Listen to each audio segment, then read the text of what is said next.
কাতলা মাছের এই তরকারিটাকে আপনারা যে কোনো নাম দিতে পারেন। দই কাতলাও বলতে পারেন, কাতলা মাছের কালিয়া বা হোয়াইট কাতলাও বলতে পারেন।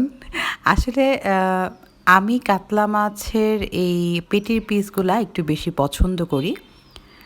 তাই দেখা যায় যে বিভিন্ন সময়ে একটু ডিফারেন্ট ওয়েতে রান্না করার চেষ্টা করি। তো আজকে আমি ভাবলাম একটু দই দিয়ে একটু দই কাতলা টাইপসের একটা কারি রান্না করি। তো আমি পেটির বড় বড় পিসগুলো নিয়ে নিয়েছিলাম, কাতলা মাছটা বেশ ভালোই বড় ছিল। তো এগুলাকে আমি এখন লবণ দিয়ে কিছু সময়ের জন্য মাখিয়ে রাখবো। আপনারা চাইলে এখানে লেবুর রস দিতে পারেন। আর হলুদ মরিচের গুঁড়াটা একেবারেই অপশনাল, একেবারে দিলেও খুব অল্প দিতে হবে যেন কালারটা নষ্ট না হয়। আর সবচেয়ে বড় কথা যেটা, আমি কিন্তু আমার রান্নাগুলো খুব সিম্পল আর ইজি ওয়েতে করার চেষ্টা করি। মানে ঘরে থাকা উপকরণ দিয়েই যেন আপনারা খুব ঝটপট রান্না করে ফেলতে পারেন।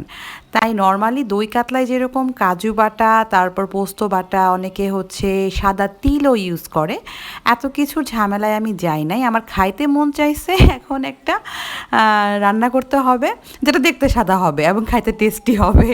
তো এই তো প্রথমে আমি মাছগুলোকে ভেজে নিচ্ছি। আর এখানে কিন্তু মাছগুলোকে বেশি লাল করে ভাজা যাবে না, যেহেতু তরকারির কালারটা হবে একটু হোয়াইট হোয়াইট।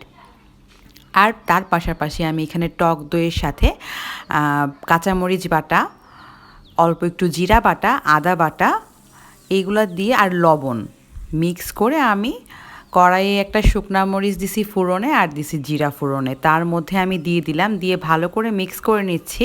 তো আমি এখানে একটু হালকা সরিষার তেল অ্যাড করছিলাম, যার কারণে একটু ফেনা ফেনা হচ্ছে, দেখতে পাচ্ছেন। আর সবচেয়ে বড় কথা যেটা, দইটা কিন্তু অবশ্যই আপনার আগে ফেটায় নেবেন, না হলে হচ্ছে দইটা কিন্তু ছাড়া ছাড়া হয়ে যাবে। আর যখনই ঝোলটা একটু ঘন হয়ে আসছে তখনই আমি মাছগুলা দিয়ে ওই মাছের যে বাটিতে ছিল সেটাই ধুয়ে একটু জল দিয়ে দিলাম। রান্নাটা মোটামুটি আমার অলমোস্ট কমপ্লিট হয়ে গেছে। এখন আমি ঢাকনাটা খুলে একটু চেক করে নিব। তো রান্না আমার ডান। আর এই রান্নায় সবচেয়ে মজার বিষয় হচ্ছে যে খুবই অল্প সময় হয়ে যায় আর খাইতেও অনেক মজা হয়। মাছগুলাও মানে খুবই ইয়াম্মি থাকে, ভেতরের পর্যাপ্ত পরিমাণ ঝোল যায়।